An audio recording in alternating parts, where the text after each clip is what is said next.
G'day from Australia. Congratulations to Mr. and Mrs. Rycraft. If this is being played right now, it looks like Katie, we've actually gone through with it.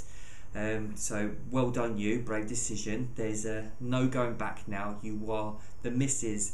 of Mr. and Mrs. Rycraft. I understand there's no refunds or exchanges.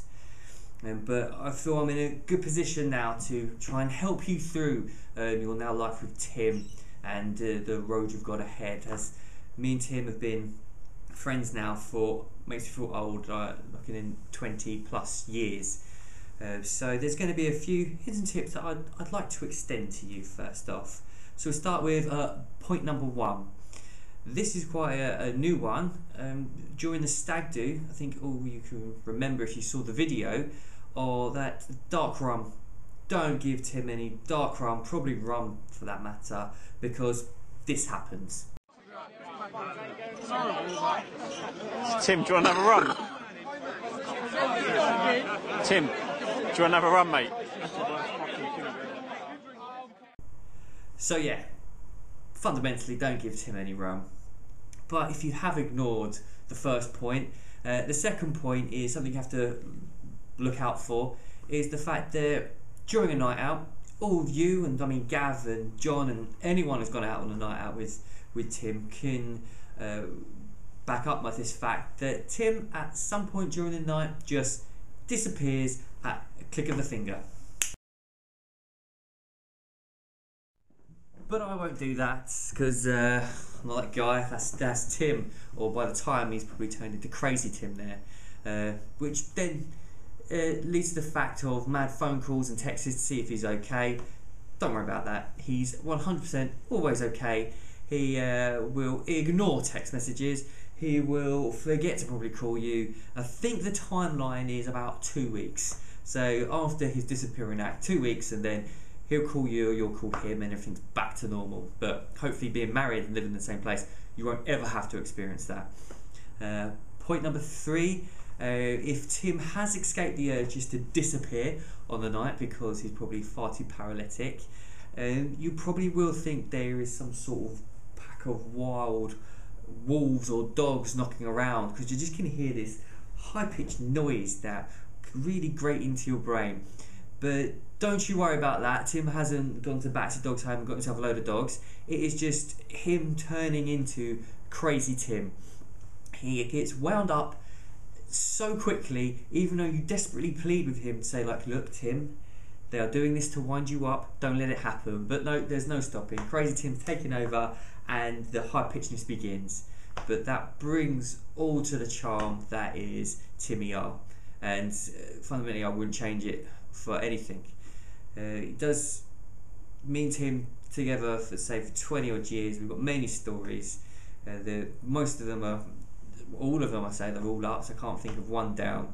But one that I do remember is when we thought we'd go to Abbotsfield to take a trip down memory lane. Now this probably was off the back of a night out in Uxbridge, in probably, hopefully not Royales, hopefully not in the sticky carpets, but probably was when we were going through memory lane and we were going down.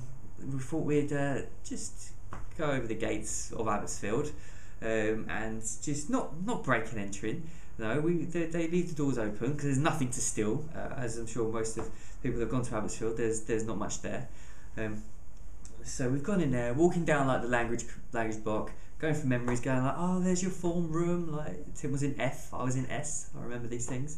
And then walking down the corridors, passing like deputy head like Mr. White's office, all right.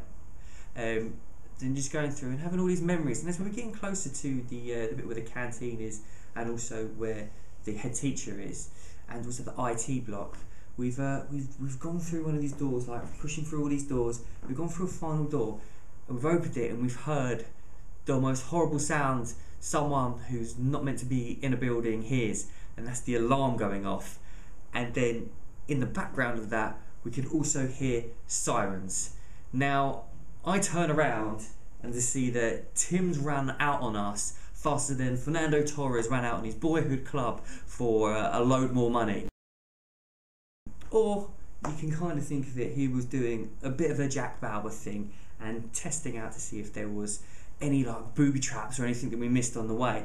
Because as I was desperately trying to catch up with Tim, I was running down the corridor, and he's a fast man when he needs to be, running down the corridor, and Tim pushing through doors, and he comes to one set of doors that obviously had been booby trapped by someone, because Tim sprints smack head first into it. It seems someone booby trapped it by making it a pull door instead of a push. So as I've caught up with the now Tim lying on the floor, I look at him, step over, and then start sprinting down myself. I was testing out the any booby traps there.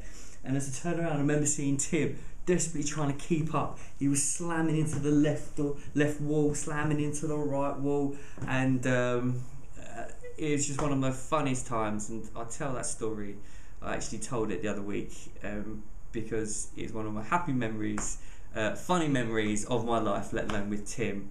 As I say, that adds all to the charm. That is Tim. But now probably to the serious bit. Tim, you are completely like a brother to me. As I say, 20 plus years. I can remember our journeys around Hayes Town, being around the estate that you lived in, going up to Giggles and getting like smoke bombs, not actually figuring out how they work, but also going to the cinema where we could spend like £5, and we used to go to watch a film for like £2.50, buy ourselves a McDonald's hamburger and still have money for the bus ride home. These are the memories that are instilled in me and make me part of who I am. So as I say, you're like a brother to me, man. So sorry I couldn't be there. I would have loved to have been there just to help you through the morning, and you know, just to be there to make you stand there in the aisle until you see your beautiful bride walking down the aisle. So man, just want to raise a toast to Mr. and Mrs. Rycraft. I love you both, and have yourself a great reception and create more stories. Love you.